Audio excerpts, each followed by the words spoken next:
છોટાઉદેપુર જિલ્લાના કંટવાવ તાલુકાના અંતરિયાળ અને ડુંગરાળ વિસ્તારમાં આવેલી છોડવાવની ગામે સરકારી માધ્યમિક શાળા આવેલી છે. આ માધ્યમિક શાળા વર્ષ 2017થી કાર્યરત છે અને 2017થી પોતાનું મકાન નથી અને હાલ માધ્યમિક શાળા છોડવાની પંચાયત ઘરના મકાન ચલાવે છે.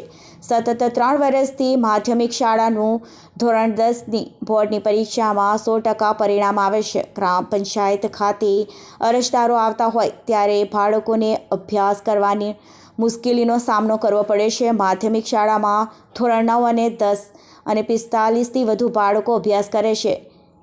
ઇન્ટરનેટ એક્ટિવિટી ન હોવાના કારણે લાખોના ખર્ચે કરીને આપવામાં આવેલી સ્માર્ટ ટીવી પણ ચાલતી નથી અને બાળકોને અભ્યાસમાં નાની જગ્યા હોવાના કારણે મુશ્કેલીનો સામનો કરવો પડી રહ્યો છે. વહેલી તકે માધ્યમિક શાળાનું મકાન બનાવવા માટે ગ્રામજનો અને શિક્ષકોની માંગ છે.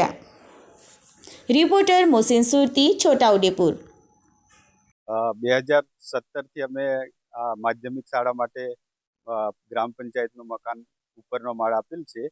તો અમારી અને ગ્રામ લોકોની એવી માંગણી છે કે વહેલામાં વહેલી તકે શાળાનું મકાન થઈ જાય તો વિદ્યાર્થીઓને કામ લાગે અને ઉપરનો માળ પછી અમારે ઉપયોગમાં લઈ શકાય.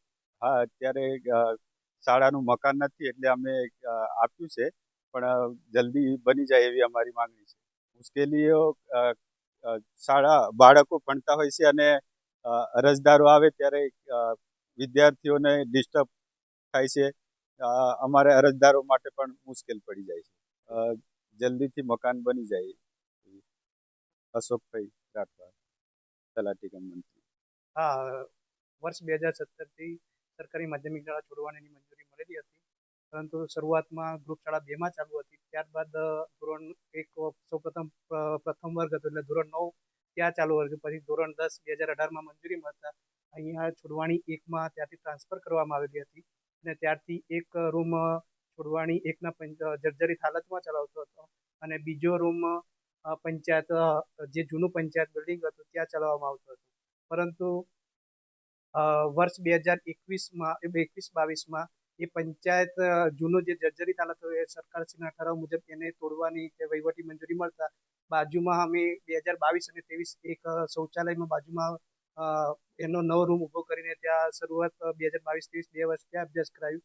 બાળકોને અભ્યાસ કરવામાં અહીંયા સરકાર દ્વારા આપવામાં આવે ત્યાં ડિજિટલ બધું જ છે, પણ ઇન્ટરનેટ કનેક્ટિવિટી અહીંયા અત્યારે હાલમાં પ્રોવાઈડ થયેલી જોવા મળતી. લાઇટની એક સમસ્યા છે અને અંતરિયાળ વિસ્તાર છે એટલે ઇન્ટરનેટ કનેક્ટિવિટી બિલકુલ અહીંયા અભાવ જોવા મળે છે. જેથી આ $1.5 લાખ રૂપિયાની જે સ્માર્ટ ટીવી આપેલા આવે છે એ બિલકુલ નિષ્ક્રિય રીતે છે.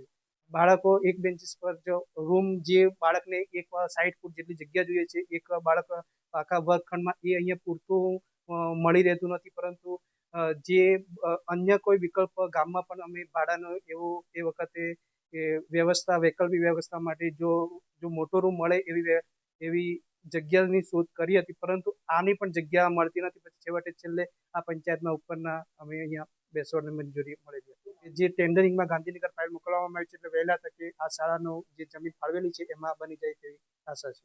નિશાંત આર પટેલ, ઇન્ચાર્જ આચાર્ય સરકારી માધ્યમિક શાળા છોડવાણી. કવાંટ તાલુકાનું છોડવાણી ગામે આજે અમે આવ્યા ત્યારે જાણવા મળ્યું છે કે 2017થી આ માધ્યમિક શાળાનું કાર્યરત ચાલુ છે. જે અત્યારે જે છોકરાઓ છે છોડવાણી ગ્રામ પંચાયતમાં ભણે છે. અમારી એ માંગ છે કે વહેલી તકે જે જમીનનો પ્રશ્ન હતો પંચાયત તરફથી એ સોલ્વ થઈ ગયો છે.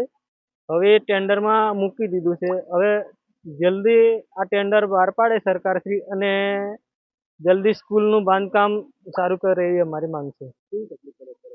બાળકોને તકલીફ એ છે કે ગામમાંથી દરેક વ્યક્તિઓ પોતાની કામગીરી માટે પંચાયત ઓફિસે આવે છે એટલે થોડીક શિક્ષકોને પણ તકલીફ પડે છે અને બાળકોને પણ પડે છે. પણ જ્યારે સ્કૂલનું બાંધકામ થઈ જાય તો છોકરાઓને ભણવામાં સારું રહે.